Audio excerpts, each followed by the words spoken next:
Aprender a leer y escribir parece fácil, pero conlleva mucho esfuerzo por parte de quien aprende y de quien enseña. Un maestro necesita muchísima formación para poder operar dentro del aula con un marco teórico, unos conocimientos, unos saberes que le permitan resolver situaciones nuevas todos los días para ayudar a los niños a que avancen en esos conocimientos. Entonces no es una tarea sencilla. Como no es una tarea sencilla, nosotros sostenemos que no es una tarea de un solo individuo. Es decir, la alfabetización de un grupo de niños es responsabilidad del maestro desde ya, pero no solo del maestro, es responsabilidad de la escuela, de la institución. Toda la escuela tiene que estar involucrada en la alfabetización de los niños. El reciente estado de la educación llama la atención sobre los rezagos en lectoescritura de los estudiantes en primaria, pues muchos no tienen dificultades para leer y otros tantos no comprenden lo que leen. Cerrar esa brecha léxica va a tener problemas mucho más difíciles en lectura y en toda la parte escolar, en todo el desarrollo escolar, porque la lectura no solo afecta a la clase de español, la clase de lenguaje, la lectura tiene implicancias para matemática, porque si no sé comprender un texto, no puedo leer y resolver un problema matemático. Lo mismo para ciencias, lo mismo para historia, etc. Entonces las consecuencias son grandes y eso lleva a repitencia escolar y sabemos además que lleva a deserción. Hoy, en Una Mirada, conversamos sobre los retos en la formación de lectores y escritores. Acompáñanos.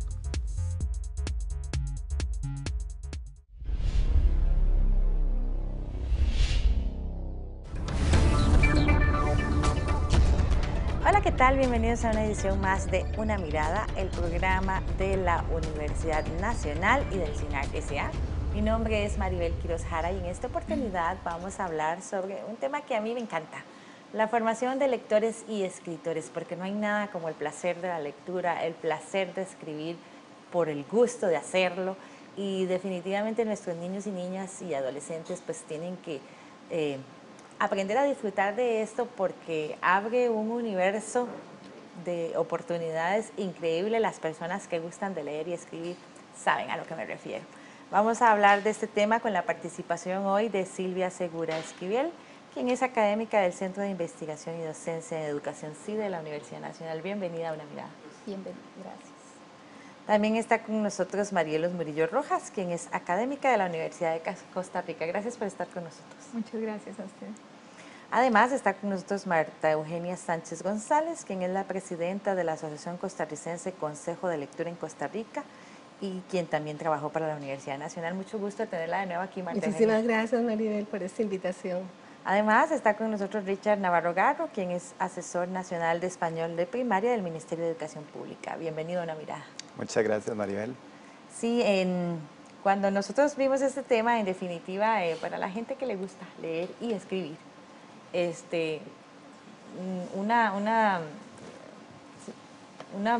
realiza, ¿verdad?, la importancia que estos procesos tienen, sobre todo porque cada vez hay más gente que no los desarrolla. Entonces, lo que yo les contaba antes de iniciar el programa, ¿verdad?, cómo la gente que es apasionada por la lectura, por la escritura, y se encuentra con personas que tal vez no han descubierto ese placer, esa maravilla, ese mundo maravilloso, uno dice, ¿qué estamos haciendo mal para que esto suceda, verdad?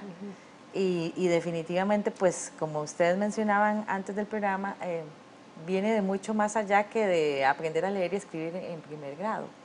¿Por qué es tan importante el proceso de lectoescritura en el desarrollo de una persona?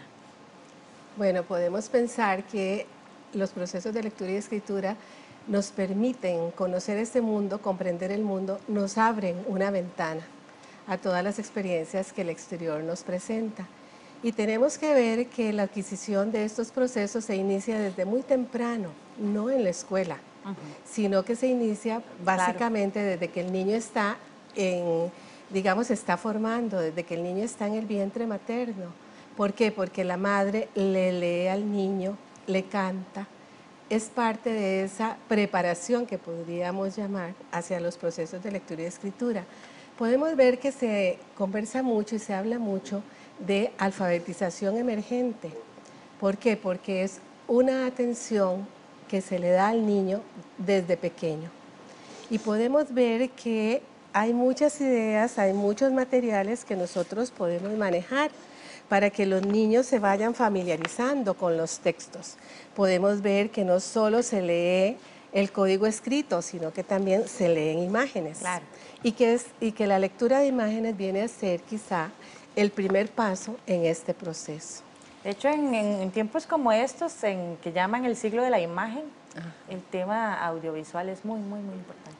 Claro. Sí, continuando con lo que presentaba doña Marta, en la educación costarricense, si nosotros lo visualizamos desde las políticas nacionales, hay una política nacional articulada desde el preescolar hasta 11º año en el que se va trabajando el proceso de lectura y escritura de forma escalonada, dando énfasis en cada uno de los ciclos a diferentes aspectos. Por ejemplo, doña Marta hacía referencia a todo el proceso de alfabetización emergente que inicia en preescolar desde lo que entendemos nosotros como interactivo 2, ¿verdad? Que es el primer ciclo, el primer nivel de la educación preescolar, y vamos avanzando ya en el primer ciclo con todos los procesos iniciales de la lectura y la escritura, dando énfasis a ese proceso de aprendizaje, ¿verdad? De lo que es el código alfabético, cómo el niño aprende a leer y escribir de la mano con los procesos de la lectura comprensiva y la lectura apreciativa, ¿verdad? Ya el desarrollo del gusto por la lectura, el desarrollo de hábitos de lectura, ¿verdad? Que es algo que se inicia desde el preescolar y se va llevando de la mano hasta 11º año, donde ahora en este momento con este nuevo programa se trabaja ya desde una lectura más crítica, desde una lectura más analítica, porque tiene toda la plataforma anterior de la lectura comprensiva, de la lectura ya con un proceso más fuerte de acompañamiento que se desarrolló durante toda la educación primaria y preescolar. Yo quisiera agregar también a esto que las compañeras señalan que hemos confundido durante mucho tiempo lo que es la lectura con un proceso de codificación, nada más, de codificar. Y la lectura es básicamente un proceso de comprensión. Y como decía la compañera, o sea, podemos leer un rostro, podemos leer una imagen y podemos a partir de esa lectura determinar un argumento, hilvanarlo, debatirlo, en fin, la lectura es un proceso de comprensión y precisamente en ese proceso de comprensión es que hemos apostado a un cambio en los procesos de lectura y escritura en primaria que van a enfocarse en el desarrollo de la conciencia fonológica. ¿Para qué? Para que el niño desde muy temprana edad pueda entender que todo eso que él escucha, todo eso que es audible, puede hacerse visible en la parte escrita también. Entonces apostamos a un cambio precisamente desde el proceso de enseñanza de la lectoescritura con un sistema de lectura constante, de gozo, de placer y de seducción sobre ese texto literario, especialmente sobre el texto literario, que es lo que vamos a usar como referente para potenciar el gusto y la animación lectora. Claro, con lo que los compañeros están manifestando, ¿verdad? Es importante que todo esto se da en la formación inicial de los futuros docentes. Entonces es ahí donde el proceso, ¿verdad?, que se da en las universidades está teniendo grandes retos, porque nos están llegando los jóvenes con grandes carencias y vacíos en habilidades y destrezas para la comprensión lectora y para la producción de textos. Ellos tienen poca conciencia de ese sentido de lo que se hace, ¿verdad? Su lectura es muy lineal, carece de diversidad del texto que se lee, ¿verdad?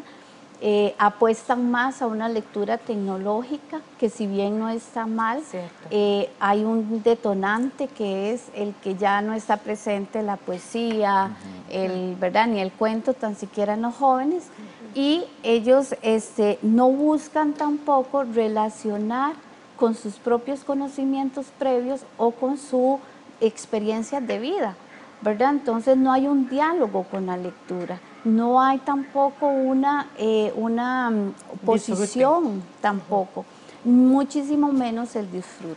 Entonces yo creo que el reto que tenemos, ¿verdad?, en formación es cómo desde niños llevarlos a ellos a que podamos llegar a esos, ¿verdad?, no a esa apatía por la lectura y escritura, sino más bien a ese disfrute, al placer y al gozo como tal. Sí, unido a lo que comenta Silvia, desde el proceso de formación, nosotros tenemos que tener claro que un maestro, por ejemplo, de primaria, es esencialmente un maestro de lengua.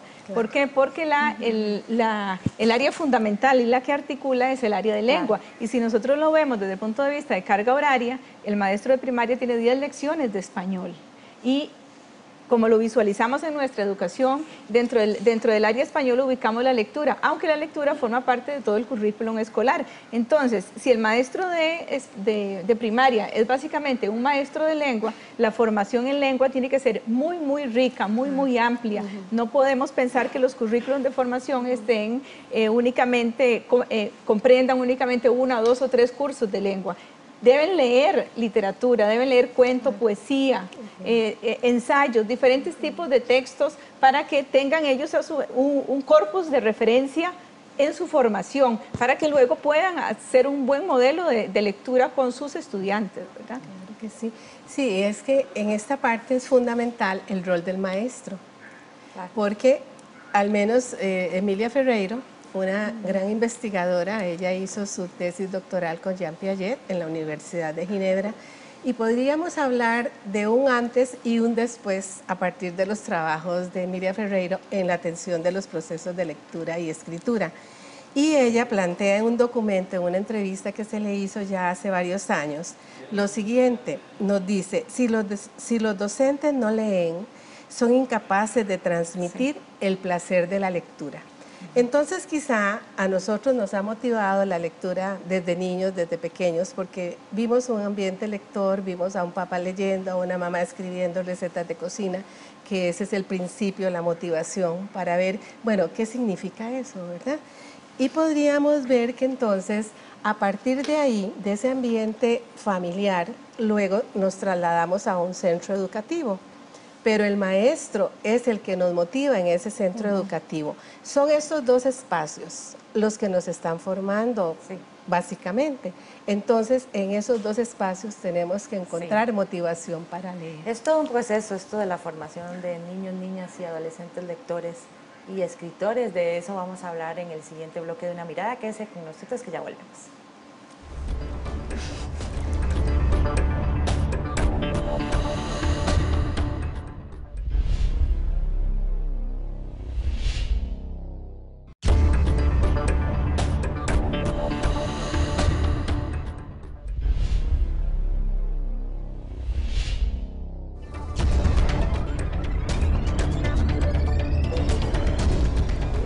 Continúa usted con Una Mirada del programa de la Universidad Nacional y del CINAR S.A. Hoy con el tema de la formación de lectores y escritores. Cómo desarrollar esa pasión por la lectura y la escritura en niños, niñas y adolescentes, que como vimos en el bloque anterior brevemente, y me gustaría que lo retomaras un poco, es un proceso que inicia desde la primera infancia y no algo que toca cuando uno llega a la escuela. ¿Es así? Claro que sí. Claro, sí. Bueno, la lectura y la escritura desde un proceso del entorno del niño, que lo ubicaríamos en la familia, tendríamos que acompañarlo de dos palabras básicas que serían modelaje y emotividad o afectividad.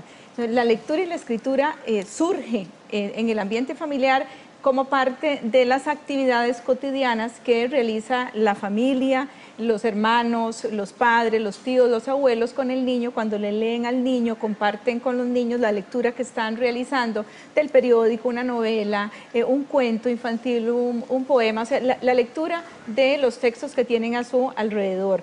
Y también pues la lectura de los textos comunales, la lectura de rótulos, la lectura de panfletos, o sea, de cualquier tipo de mensaje que llegue o de texto que llegue a las manos de los niños, que van a ser textos diferentes. Entonces es cómo yo comparto con el niño esos textos.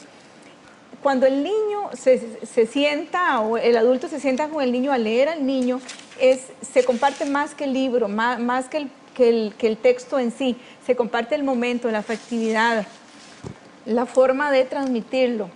Entonces, ahí inicia ese proceso de lectura. Eso es lo que llamamos lectura emergente, ambiente lector, enriquecimiento lingüístico.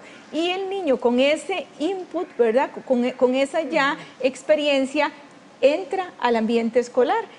su primer peldaño es el preescolar. En el preescolar, pues la maestra tendrá que fomentar la lectura, iniciar con todo el proceso de prácticas lectoras, comprensión de textos, hábitos de lectura.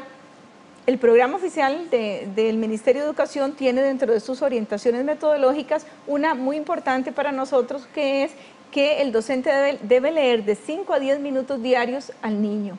¿Qué tipo de lectura hace? Pues una lectura expresiva, una lectura dialogada, con materiales de calidad, diversos tipos de materiales. El maestro tiene que tener una pizarra libre para que le escriba y le modele al niño, porque el maestro básicamente va a ser un modelo de lectura, un modelo de escritura. En ese sentido necesitamos que el maestro deje los cuentos grabados de lado y lea al niño y presente ese modelo y narre también al niño, porque es un espacio de motivación, de animación a la lectura. Y es que es uno de los primeros mitos tal vez que hay que romper, el que la gente cree que leer es caro. O sea, que leer es caro, que hay que hacer una gran inversión, yo no tengo dinero para comprar libros. También la gente cree que es difícil enseñar a leer y escribir a niños, niñas e incluso adolescentes, porque sabemos que se arrastra, ¿verdad?, hasta el colegio. Algo que vamos a hablar más adelante. Sobre ese tema, Una Mirada conversó con la investigadora argentina Mirta Castedo, quien asegura que no es nada fácil alfabetizar, pues no es solo aprender las letras y cómo suenan, sino que conlleva un cúmulo de saberes culturales, todas esas experiencias de las que estábamos hablando, que permiten comprender los significados de los textos y, lo que es más importante, imaginarlos.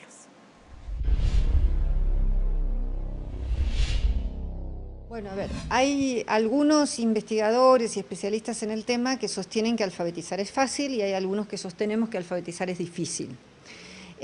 Alfabetizar es fácil es algo que coincide con el sentido común, es decir, la gente en general cree que alfabetizar es fácil porque es simplemente poner en correspondencia unas marcas que yo le digo al niño, esta es la A, esta es la B o la B, y tengo que ponerla en correspondencia con una marca escrita y así las voy juntando y ya está. Entonces, ¿por qué sería tan difícil alfabetizar? No el tema es que eso no es alfabetizar.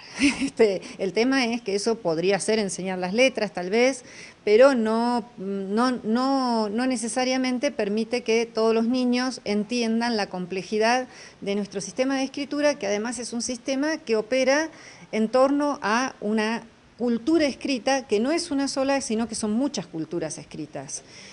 Por poner un ejemplo, no es lo mismo la cultura escrita de los cuentos clásicos de Europa Central, los más conocidos, Caperucita Roja, Blancanieves, etcétera. Eso es una cultura escrita. Y otra cosa es la cultura escrita de estudiar un tema como pueden ser los desplazamientos de los animales, es un tema de biología o de zoología. Es decir, son culturas escritas diferentes, tienen textos diferentes, lógicas de estructuración de los textos diferentes, estructuras sintácticas diferentes, léxicos diferentes. Todo eso hay que enseñárselo a los chicos al mismo tiempo que se enseña a leer y escribir las letras. Eso no es fácil. Un maestro necesita muchísima formación para poder operar dentro del aula con un marco teórico, unos conocimientos, unos saberes que le permitan resolver situaciones nuevas todos los días, porque su grupo es su grupo, son sus chicos, es lo que pasa en ese día a día, y él tiene que estar, ese maestro o esa maestra tiene que estar muy fuerte en lo que sabe para poder reutilizar y resignificar sus saberes para ayudar a los niños a que avancen en esos conocimientos. Entonces no es una tarea sencilla. Como no es una tarea sencilla, nosotros sostenemos que no es una tarea de un solo individuo. Es decir, la alfabetización de un grupo de niños es responsabilidad del maestro desde ya, pero no solo del maestro, es responsabilidad de la escuela, de la institución. Toda la escuela tiene que estar involucrada en la alfabetización de los niños. Ya sé.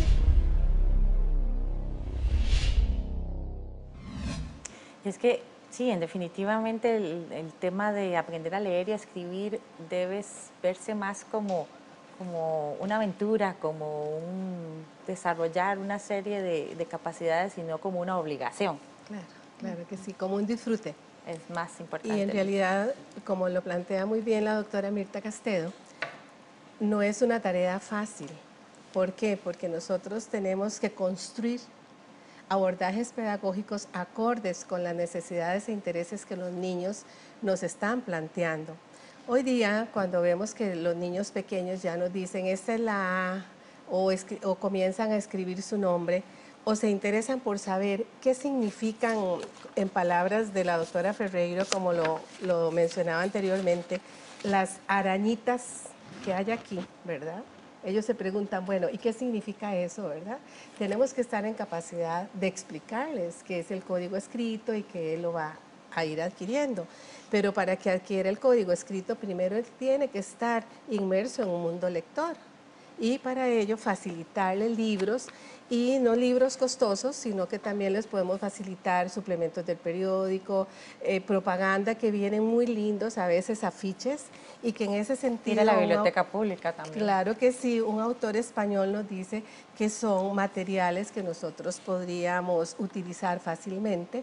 ¿Por qué? Porque si bien es cierto, no han sido diseñados para aprender a leer y escribir, son materiales que podemos utilizar para enseñar a leer y escribir. Un afiche muy lindo, que sé yo, del Parque Nacional de Diversiones. Un día un niño me dijo, aquí dice Parque Nacional de Diversiones, pero el niño tenía muy corta edad. ¿Qué pasó? Que él ya había asociado, por el contacto lo habían llevado al Parque Nacional de Diversiones, la mamá lo había preparado enseñándole un afiche del lugar. Ya el niño estaba motivado. Cuando llegó y vio lo que aquello significaba, él completamente se, podríamos decir, motivó con aquello y se integró al ambiente. Ahora, ¿qué hacemos con aquellos ambientes que a mí me preocupa, donde no hay libros, donde los padres no tienen, digamos, esa práctica lectora? Bueno, ahí tenemos como maestros, y me incorporo a ese grupo porque soy maestra, un reto, y es poder darle a los niños la oportunidad de gozar de los textos. Sí. Entonces ahí el maestro tiene que ser un investigador, por eso decíamos, no es fácil la tarea del docente, porque tiene que investigar cuál es el ambiente del que vienen los niños, cuáles son las prácticas lectoras de todos los familiares, porque en realidad la lectura y la escritura se tiene que adquirir mediante una mediación. Se enseña, y muy bien lo dice la doctora Castedo, hay que enseñarlo, de ahí que también el maestro tenga que tener muy buena formación académica para que pueda enseñar de acuerdo a las necesidades e intereses de cada uno de los estudiantes. Y le tiene que gustar leer. Y le tiene que gustar leer para poder transmitir ese gozo, ¿verdad? Ese disfrute. Bueno, ampliando un poco estas ideas de las compañeras, yo quisiera referirme también a que varios autores señalan que el proceso de leer y escribir es una de las tareas más difíciles que el cerebro hace. Y que a una temprana edad, para niños, ver algunas grafías es como ver patas de mosca sobre una hoja en blanco, ¿verdad? Así lo dice De Haen, uno de los autores que usamos para la construcción del programa de estudio nuestro. Y sujeto a esto, como es una tarea tan difícil, es necesario partir precisamente de las prácticas sociales del lenguaje, o sea, de lo que es cotidiano, lo que es común, y el acercamiento placentero a la literatura, a la lectura constante, al ambiente letrado. Todos estos aspectos son esenciales para poder generar ese proceso de lectoescritura de un modo natural. Entonces, sujeto a esto, tenemos también un acuerdo del Consejo Superior de Educación, que es ya de hace más de una década, que indica que en las escuelas de todo el país debe leerse 20 minutos diarios, y es lectura literaria. Hay una lista oficial de lecturas no obligatoria, ¿verdad? Hemos querido quitar ese calificativo, porque lo que se obliga no es placentero, y la lectura tiene que ser un proceso de placer y de gusto y de animación. Entonces, este acuerdo, que es desde el año 2005 está instaurado en los centros educativos, permite precisamente generar ambientes lectores, que hayan espacios de lectura dentro de los salones de clases, dentro del centro educativo, que el docente lea 20 minutos en voz alta, que sea una lectura teatralizada, ¿verdad?, por parte del docente, especialmente en el primer ciclo. Y en el segundo ciclo apostamos también a una lectura más independiente, que sean los niños y niñas que realicen esos 20 minutos de lectura. ¿Y de qué lectura estamos hablando? Estamos hablando de una gran variedad de textos de literatura, que es una lista mayor a los 200 textos literarios, donde tenemos desde lírica, cuento, fábula, novela, teatro, en fin, es un abanico de posibilidades que el docente tiene para seleccionar en conjunto con sus estudiantes qué quieren leer. Y este espacio lector tiene que ser el principal motor o el vehículo inicial para adentrarnos a ese proceso de lectoescritura, porque todas estas prácticas sociales, lo que surge a partir de la lectura, del diálogo, de todo lo que hacemos en el salón de clase, deben ser un factor que lleve al estudiante a querer leer y producir sus propios textos. Es que no es solamente leer, es también motivarlo a que él puede ser un productor de esos textos. Entonces, leo un cuento y yo pregunto, puedo hacer preguntas iniciales a partir del título del cuento que voy a leer y de una imagen que muestro. Yo pregunto, ¿de qué pensás que podría tratarse este cuento? Y ya ahí hay una conjetura. El estudiante puede armar su propia hipótesis, su propio argumento, y luego va a contrastar esa posición, ese pensamiento inicial, esa metacognición con respecto a lo que ya el cuento arroja. Y él puede, a partir de ese cuento, yo decirle, bueno, ahora con estos personajes vamos a crear un nuevo cuento. Y lo hacemos primero en forma oral. Es jugar, es que él vea esto como una situación de disfrute, de gozo, de placer. Y la literatura es uno de los principales factores que tenemos para motivar a nuestros niños a que se adentren al proceso de lectura y de escritura y de producción textual. Sí, es que disfrutarlo y además aprender a leer y a escribir bien, ¿verdad? En el momento justo, es fundamental. Así lo manifestó una mirada la investigadora de la Universidad Católica de Chile, Pelusa Orellana, quien asegura que los rezagos en la comprensión de lectura tienen consecuencias tan graves como la repitencia escolar y la deserción. De ahí la importancia de trabajar en la comprensión de lectura desde la primaria.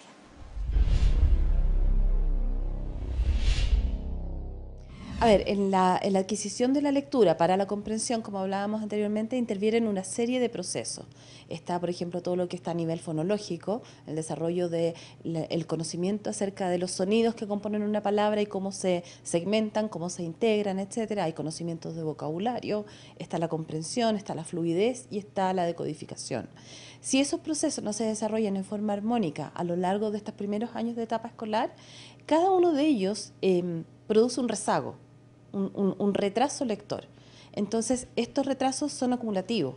Por lo tanto, un niño que, por ejemplo, tiene un vocabulario muy descendido en primer grado, se va a encontrar con una serie de tareas lectoras en tercer grado que van a ser de un vocabulario muchísimo más complejo y ya lleva 2 años de retraso respecto a su conocimiento de las palabras con las cuales se va a enfrentar en ese texto. Hay estudios en muchísimos países que muestran que, por ejemplo, un nivel de vocabulario descendido en primer grado puede predecir el nivel lector de un niño hasta 10º grado. O sea, ese es el impacto que tiene. ¿Te fijas? O sea, si un niño no tiene el vocabulario suficiente en primer grado y no logra cerrar esa brecha léxica, va a tener problemas mucho más difíciles en lectura y en toda la parte escolar, en todo el desarrollo escolar, porque la lectura no solo afecta a la clase de español, la clase de lenguaje, la lectura tiene implicancias para matemática, porque si no sé comprender un texto, no puedo leer y resolver un problema matemático. Lo mismo para ciencias, lo mismo para historia, etcétera. Entonces las consecuencias son grandes y eso lleva a repitencia escolar y sabemos además que lleva a deserción, que son los grandes desafíos que tenemos.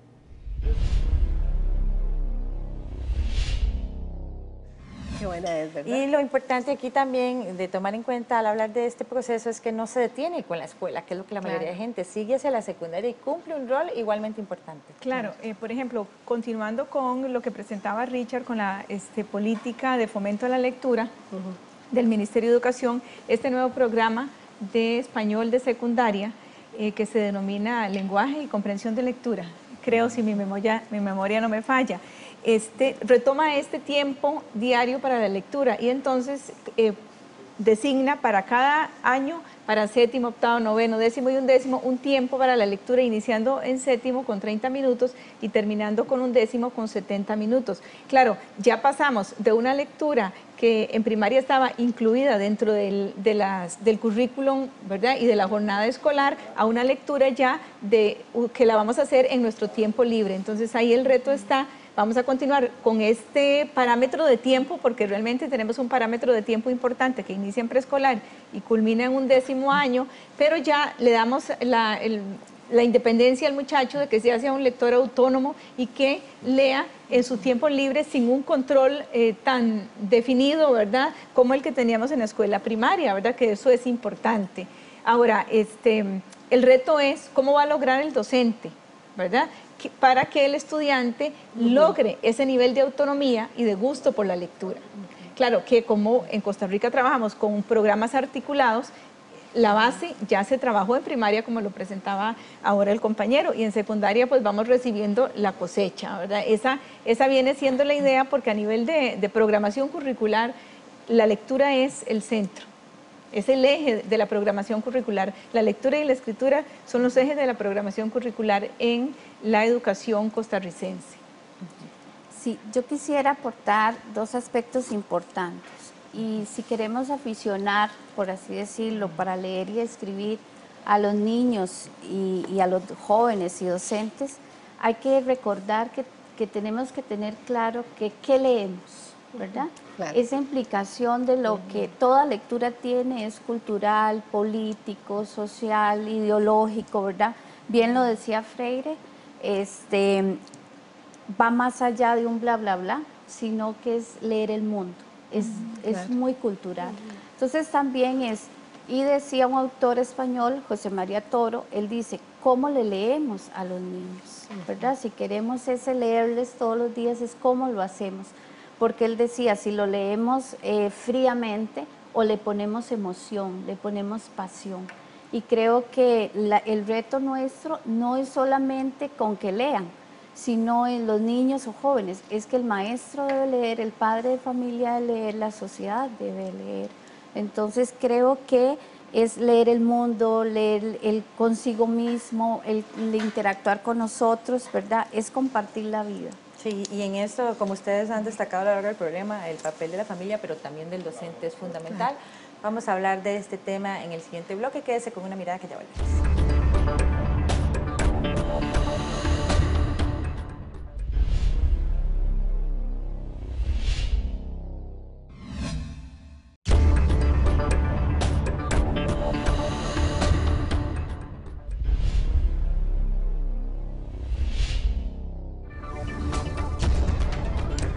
Continúa usted con Una Mirada, el programa de la Universidad Nacional y del SINAC S.A. Hoy con el tema de la promoción de la lectura y la escritura en niños, niñas y adolescentes.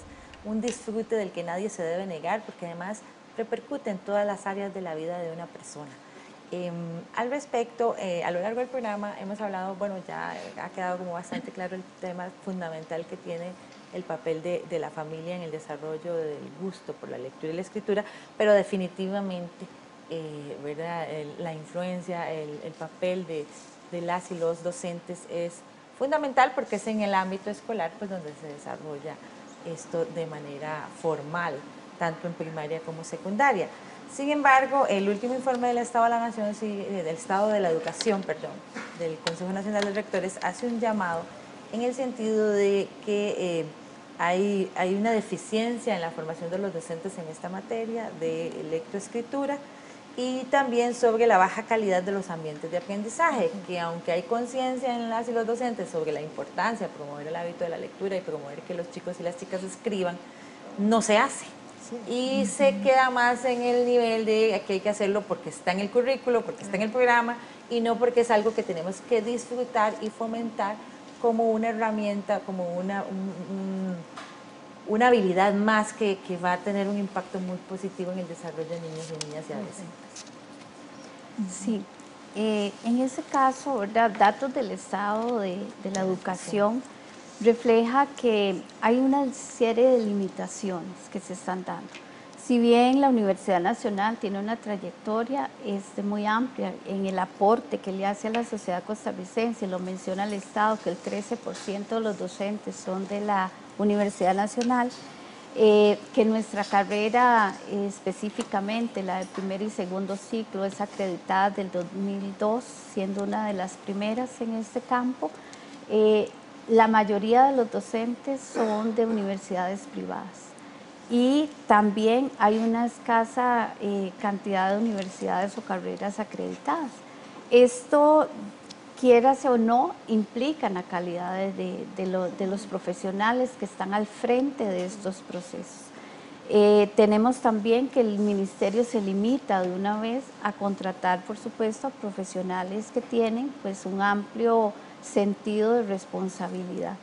Nosotros el año pasado dimos un proyecto que tenemos de lectoescritura, un curso, y es que vimos la importancia que debe de iniciarse en la formación inicial, pero debe ser más importante la formación continua o permanente que ese profesional tiene que tener.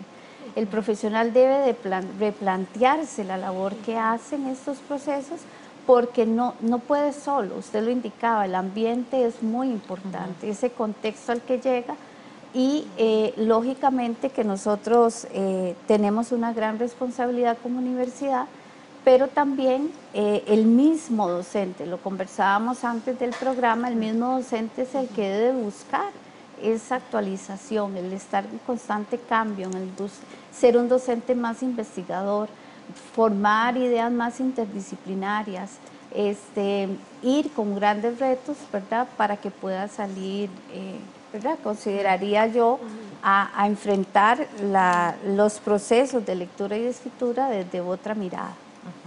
Sí, continuando con el aporte de Silvia, siento yo que a nivel de políticas estamos bien. Ahora, ¿qué es lo que pasa? Que cuando llegamos al aula encontramos vacíos, encontramos déficit. Entonces, ¿dónde tendríamos que, hacia dónde tenemos que enfocar nuestra mirada? Hacia las prácticas docentes. ¿Qué está haciendo el docente en el aula? En la formación inicial docente se da una base, pero la formación inicial docente es apenas el inicio de la formación profesional. Uno continúa formándose a lo largo de la vida, al enfrentar los diferentes retos y resolver.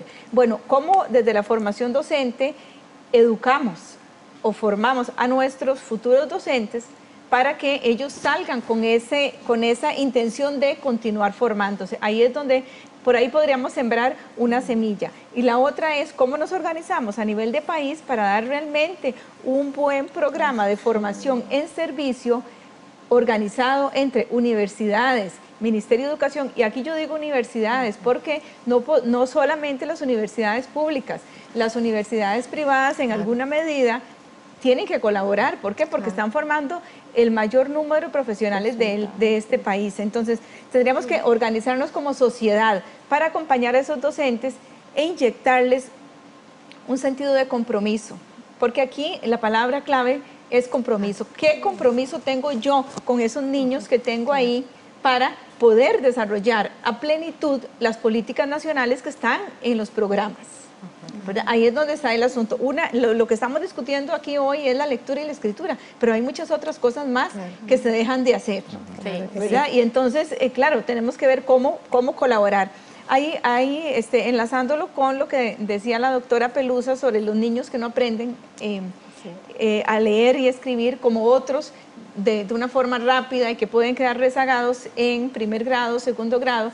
Esto es también básicamente un tema de formación inicial docente y de formación en servicio. ¿Por qué? Porque todos esos niños no es que no puedan aprender a leer, son niños que no tienen ningún compromiso cognitivo, es que la práctica pedagógica del docente no les ayudó, ellos necesitaban otras prácticas, son niños que necesitan una atención particular, una atención individualizada. Entonces, bueno, tal vez en la formación el docente no estuvo preparado para eso, se lo encuentra en la práctica. ¿Cómo nosotros, como sociedad, como universidades, como Ministerio de Educación, le tendemos la mano a ese docente y le decimos, no, ese niño no tiene por qué repetir el año, porque estamos disminuyendo su sentido de capacidad, lo estoy haciendo que se sienta menos que los otros, y es que tengo que ayudar. Y es que como sociedad sí, también hay una responsabilidad de promover muchas cosas, entre ellas el amor por la lectura. Así lo comenta Liliana Montenegro, quien representa el Comité Latinoamericano de la Asociación Internacional de Lectura, que está conformada por 84 países del mundo. Para ellos, organizar maratones de lectura y cuanto espacio exista para disfrutar de la lectura y la escritura es fundamental. Realmente nosotros nunca terminamos de aprender a leer, porque una vez que aprendimos a leer en lo que tradicionalmente se considera la lectura, tenemos nuevos vehículos de lectura, nuevos elementos que tenemos que aprender. Por ejemplo, cuando surge la telefonía celular, cuando surgen los mensajes por WhatsApp, cuando surgen las redes, una persona que ha estado alfabetizada en el papel impreso de pronto tiene que alfabetizarse en todo lo que es digital. Y así sucesivamente, la lectura y la escritura están relacionadas con la vida. Va cambiando cuando cambian las formas culturales de relacionarse, y por eso es muy importante aprender continuamente a leer y a escribir, no solamente en los primeros cursos de primaria. ¿Cómo apoyar el desarrollo de la lectura y la escritura en distintos medios? Primero, desde el punto de vista de lo que nosotros hacemos como un todo, trabajamos con maratones, por ejemplo, internacionales de lectura. Acabamos de celebrar el tercer maratón internacional de lectura, que lo organizó uno de nuestros asociados, que es un centro de lectura y escritura de la Universidad de Puerto Rico, CELELI. Y en ese maratón, en un mismo día, que es el 8 de septiembre, Día Internacional de la Alfabetización, programamos diferentes actividades por placer de lectura en la familia, en las plazas públicas, en las comunidades.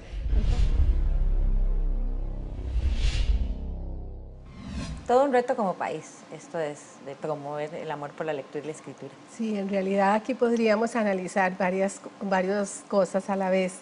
Creo que nos permitiría un abordaje integral de estos procesos. Por ejemplo, retomando lo que las compañeras decían, el compromiso del maestro. Todos los niños tienen capacidad para aprender a leer y escribir. Tenemos que partir de ahí. Que hay algunos niños que quizá presentan alguna dificultad, bueno, para eso hay un especialista que lo puede atender. Pero como muy bien lo planteaba Marielos, muchas veces quizá lo que se da es una inadecuada atención pedagógica más que un problema que el niño presenta. Entonces eso es un reto para el docente, en el sentido de que tiene que estar actualizado, de que tiene que ver cuáles son las características de ese niño y poder atenderlo. Cuando hablo de poder acercarse y ver cuáles son las características que presenta el niño, tenemos que pensar en un maestro investigador. Un maestro que vea el aula, el contexto de enseñanza, aprendizaje, como una oportunidad para aprender mediante la investigación. ¿Qué tengo que investigar? Bueno, cómo se está desarrollando el hecho educativo, qué elementos tengo, estudiante, docente, pero también tengo materiales y contexto familiar. De tal manera que nosotros tendríamos que pensar que este maestro tiene que estar comprometido con su labor y ver que todos los niños son capaces de aprender, y por lo tanto tengo que conocer muy bien este ambiente para apoyarlos. Aquí las universidades, creo yo, que deben de darle más elementos, más herramientas al docente para que aprenda a investigar ese entorno y que de ahí pueda no solo investigarlo y obtener una serie, digamos, de hallazgos, sino qué hago con estos hallazgos que he tenido, cómo enfrentar y cómo atender estas situaciones. Porque no es nada más hacer la lista de situaciones que se me presentan, sino confrontarla con la teoría y poder mejorar las diferentes situaciones para que los niños tengan éxito. Es que la escuela es una escuela de éxito. No podemos pensar que en mayo algunos niños ya no aprendieron a leer y escribir y se quedan ahí. Tenemos que tener claro que el nivel inicial es fundamental. O se aprende a leer y escribir en ese momento, o se arrastra una serie de problemas, digámoslo así, para toda una vida, y no podemos pensar en eso. Yo quería referirme también que esta parte de la formación inicial, pues es todo un reto que tenemos, no solo las universidades, sino también el Ministerio de Educación Pública. Nosotros hemos apuntado bastante y hemos diseñado procesos de capacitación, certificados y demás, precisamente para darle al docente las herramientas y las bases sólidas, no solo en materia de manejo de la literatura, cómo abordarla, sino en todo lo que implica, en este caso, el cambio programático. Sin embargo, tenemos una situación, encontramos docentes muy comprometidos, con un gran perfil, con mucha mística y vocación, y tenemos otro tipo de docente que tal vez no reúne esas características y nos cuesta un poco más ver cómo vamos todos remando hacia un mismo rumbo, de modo que el más beneficiado sea el estudiante. Porque al final de cuentas estamos en función de ellos, ¿verdad? Es a ellos lo que nos interesa. Entonces, sí es importante destacar aquí que seguimos trabajando en esto, seguimos propiciando una formación permanente que le ofrezca al docente las herramientas necesarias para poderse desempeñar con una mediación pedagógica acorde a la atención de la diversidad que encuentra en ese salón de clase, porque tenemos una diversidad en el aula y esa diversidad tiene que ser un referente que potencie más bien nuevas experiencias de aprendizaje y no una barrera. O sea, esa diversidad tiene que ser más bien el punto de partida para que el docente pueda mejorar su práctica y su mediación pedagógica y pueda enriquecer, pues, por supuesto, llevar hacia un aprendizaje significativo.